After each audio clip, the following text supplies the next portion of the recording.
മലപ്പുറം വർക്കലയിൽ വീട് കുത്തി തുറന്ന് 10 പവൻ സ്വർണം കവർന്നു. വർക്കല സ്വദേശി ബാബുവിന്റെ വീട്ടിലാണ് മോഷണം നടന്നത്.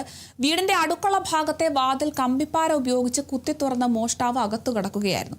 സ്വർണം മോഷ്ടിച്ചതിനൊപ്പം അച്ചാറും ചിപ്സും ഉൾപ്പെടെയുള്ള ഭക്ഷണ സാധനങ്ങളും മോഷ്ടാവ് എടുത്തിട്ടുണ്ട്. വീട്ടിലുണ്ടായിരുന്ന പെൺകുട്ടികൾ ബഹളമുണ്ടാക്കിയതോടെ മോഷ്ടാവ് ഓടി രക്ഷപ്പെടുകയായിരുന്നു. പുന്നമ്മൂട്, വട്ടാരംവിള, NB വിള പ്രദേശങ്ങളിലും 5ഓളം വീടുകളിൽ ഇതേ രാത്രിയിൽ തന്നെ മോഷണ ശ്രമം നടന്നതായി നാട്ടുകാർ പറഞ്ഞു. ഒരേ രാത്രിയിൽ പ്രദേശത്തെ നിരവധി വീടുകൾ ലക്ഷ്യമിട്ട് മോഷണ ശ്രമം നടന്നത് നാട്ടുകാരിൽ ആശങ്ക സൃഷ്ടിച്ചു. രാത്രികാല പോലീസ് പട്രോളിംഗ് ശക്തമാക്കണമെന്നും പ്രദേശത്തെ ഇടറോഡുകളിലും ജനവാസ കേന്ദ്രങ്ങളിലും നിരീക്ഷണം വർദ്ധിപ്പിക്കണമെന്നും നാട്ടുകാർ ആവശ്യപ്പെട്ടു. സംഭവത്തിൽ വർക്കല പോലീസ് CCTV ദൃശ്യങ്ങൾ കേന്ദ്രീകരിച്ച് അന്വേഷണം ആരംഭിച്ചിട്ടുണ്ട്. ഈ കള്ളൻ വളരെ വ്യാപകമായി ഇന്നലെ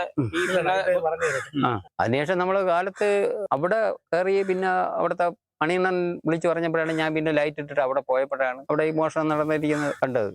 വ്യാപകമായിട്ട്, അതായത് പുന്നമൂട് ഇങ്ങോട്ട് വരുമ്പോൾ മാധവ മെഡിക്കൽ മിഷന്റെ അവിടെ ഒരു ജംഗ്ഷൻ ഉണ്ട്. ആ ജംഗ്ഷനിൽ ഷീബ എന്ന് പറയുന്ന ഒരാളുടെ വീട്ടിൽ ഇയാളൊരു 1.5 മണിയോടുകൂടി കയറിയിട്ടുള്ളതായിട്ടാണ് വിവരം. അത് കഴിഞ്ഞിങ്ങോട്ട് വന്ന് ഇവിടെ സുദേവന്റെ വീട്ടിൽ ഒരു ശ്രമം നടത്തിയിരിക്കുന്നു. അത് കഴിഞ്ഞ് തൊട്ടടുത്ത വീടുകളിലെല്ലാം മോഷണ ശ്രമം നടന്നിട്ടുണ്ട്.